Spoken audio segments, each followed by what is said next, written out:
Hello dear students, today we are going to discuss the remaining part of chapter number 13, that is evolution of prokaryotes, and in this section we will mainly focus on oxygen revolution and impacts of photosynthesis.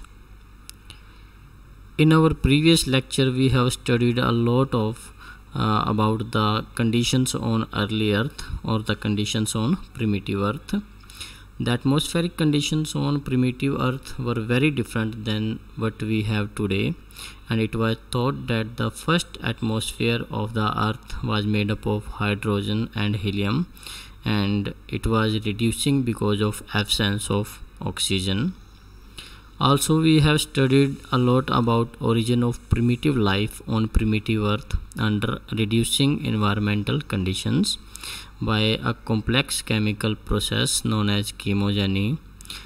This process was occurred about 3500 million years ago, and it was resulted in the formation of cell-like structure called pre-cell or protobionts or eubionts.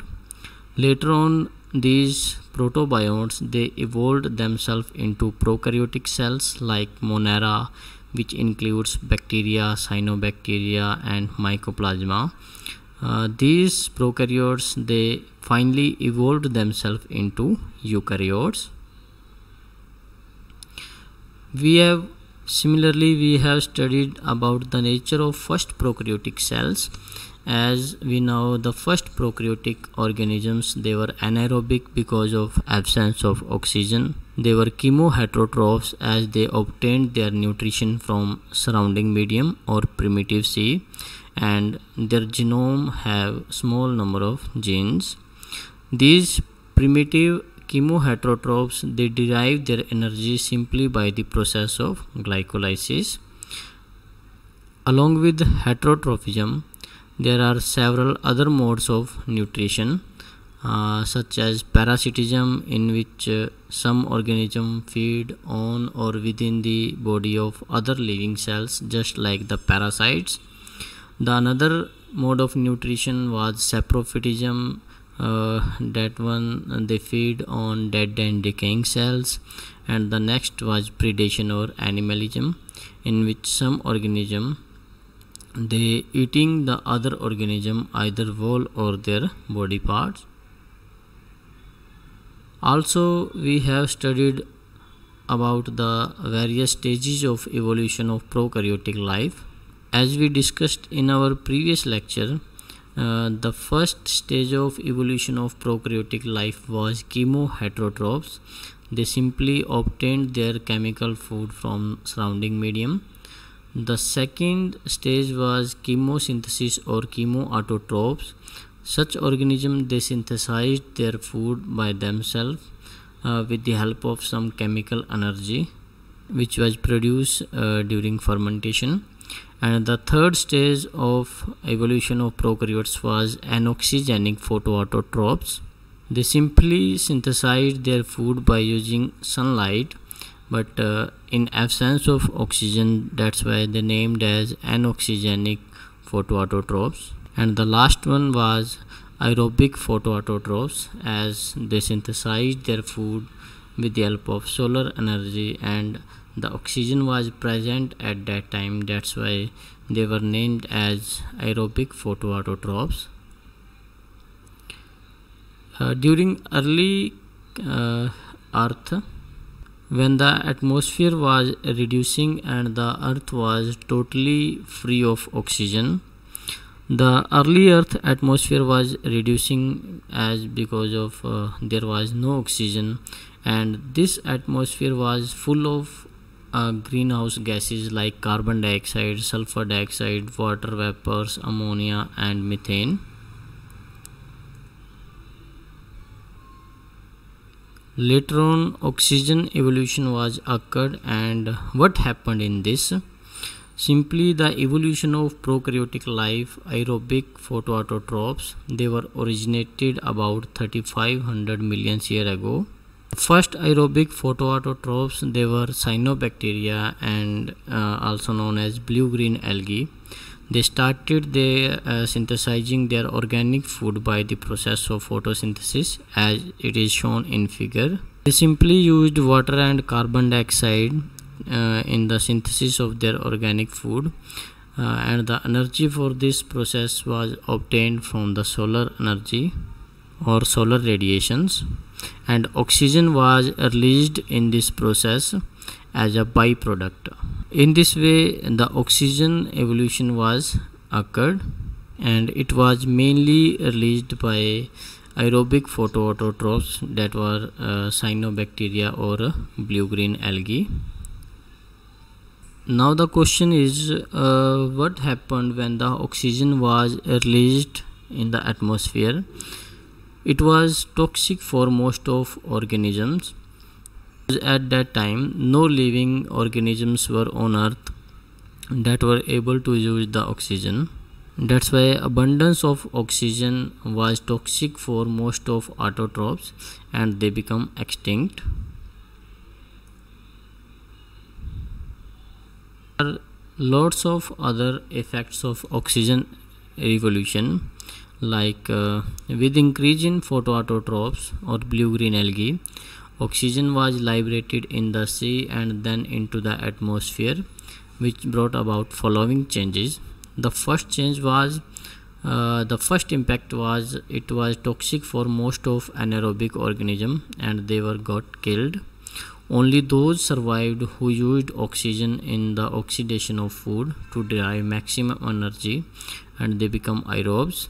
The aerobic respiration is much more complicated still as compared to anaerobic, but it yields approximately 20 times more energy as compared to anaerobic respiration. The another impact was methane and ammonia. They begin to disappear as they got oxidized, forming carbon dioxide and nitrogen respectively. Is also shown in a reaction.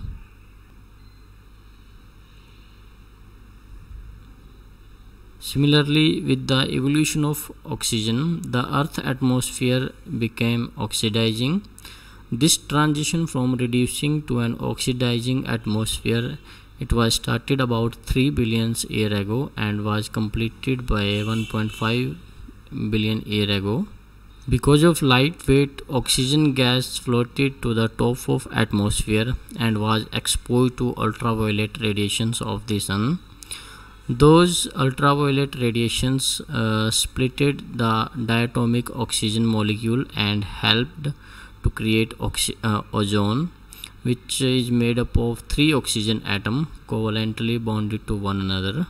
The ozonosphere was formed about 22 to 26 km above the Earth's surface and acted as radiation belt and prevented the entry of most of high energy radiation in the Earth's atmosphere. The impact of oxygen revolution was adaptation by various organisms through a series of mutations to face the different environmental conditions. Out of them, some of organisms they remained obligate anaerobes and started living in oxygen-free environment in the mud at the bottom of water, like the present-day soil bacteria. The second, most of prokaryotes they become bioluminescent and started using the toxic oxygen chemically. And the third type, that most of prokaryotes they started using oxygen as the final acceptor of electron, and in this process of aerobic cell respiration. The change in anaerobic to aerobic condition on Earth terminated the process of abiotic synthesis, as the oxygen started oxidizing most of intermediate products.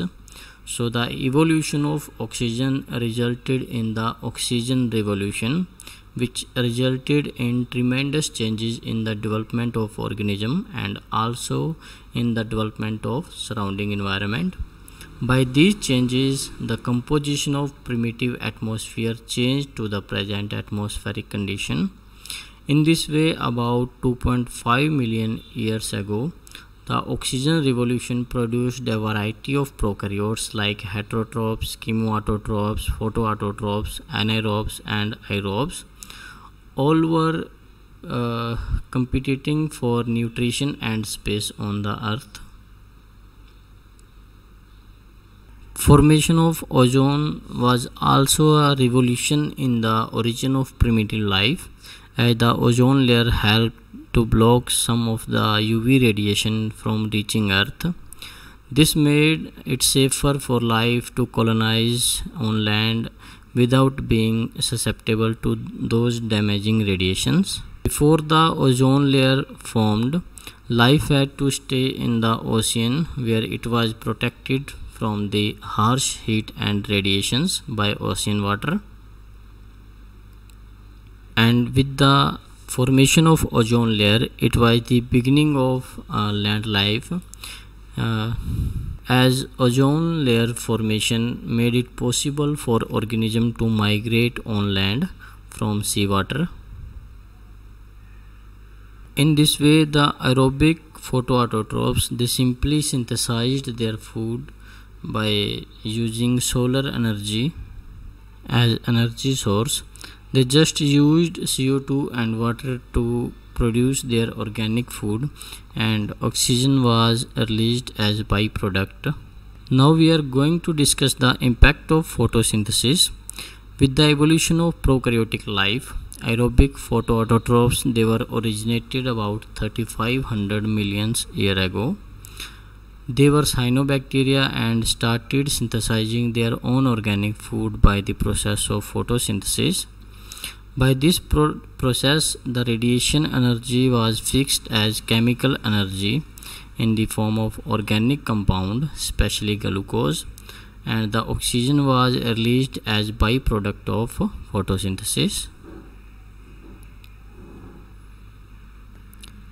To defend themselves from oxidizing effect of oxygen, the most of organisms, they become aerobes and started using oxygen in oxidizing their organic compound in the process of respiration, as shown in the reaction, in which the organic food, that is glucose and oxygen, the glucose was oxidized in presence of oxygen. As a result, in the end product, there was formation of carbon dioxide, water, and energy. This way, the CO2 was released in the process of respiration, and it was again used in the process of photosynthesis. So the process of photosynthesis and respiration, they just act like give and take. These two processes are interdependent biological process which collectively maintain the oxygen and carbon dioxide balance in the nature and help in material cycling and energy flow. As shown in diagram, the oxygen released during the photosynthesis was used in respiration, and the CO2 which was released in the respiration, it is used in the process of photosynthesis. These two processes, they help to maintain the life on this biosphere. So the origin of photosynthesis was a major biological event which resulted in the early diversification of life. Thank you. So in this lecture we have studied about the conditions on primitive Earth.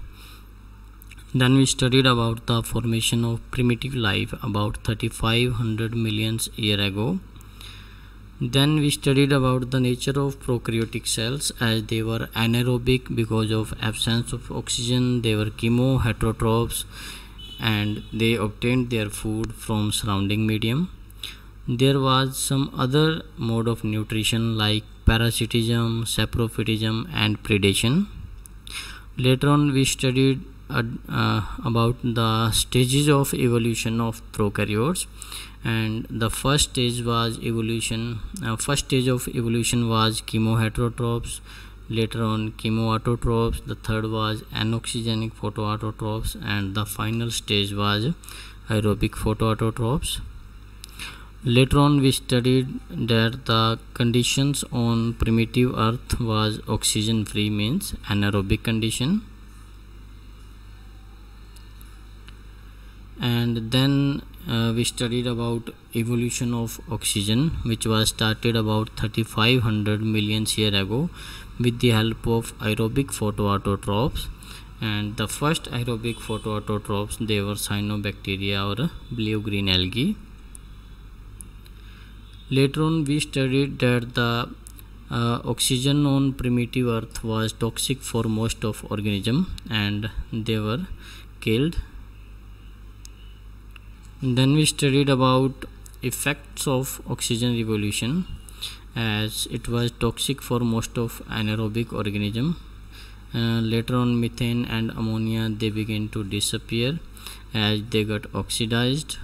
And we studied that with the evolution of oxygen, the earth atmosphere, it became oxidizing. Later on there was formation of ozonosphere, approximately 22 to 26 km above the earth's surface, which acted as radiation belt.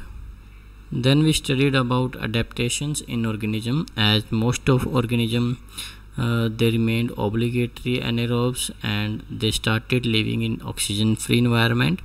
Some of them they become bioluminescent, and most of prokaryotic they started using oxygen as final acceptor of electron.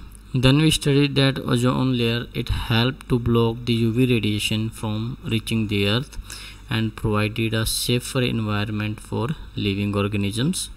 With the formation of ozone layer, there was the beginning of land life. This ozone formation made it possible for organisms to migrate on land from seawater. Then we studied about impacts of photosynthesis. As a result of photosynthesis, oxygen was released in the atmosphere, and most of organisms they become aerobes and started using oxygen in oxidizing their organic food or in the process of respiration. And we also studied that the process of photosynthesis and respiration, they are interdependent biological process. The oxygen released in photosynthesis is used in respiration, and CO2 released in respiration is used in photosynthesis. Hence, the process of photosynthesis is a major biological event resulted in diversification of life. In our next lecture, we will discuss about evolution of eukaryotes and characteristics of eukaryotic life.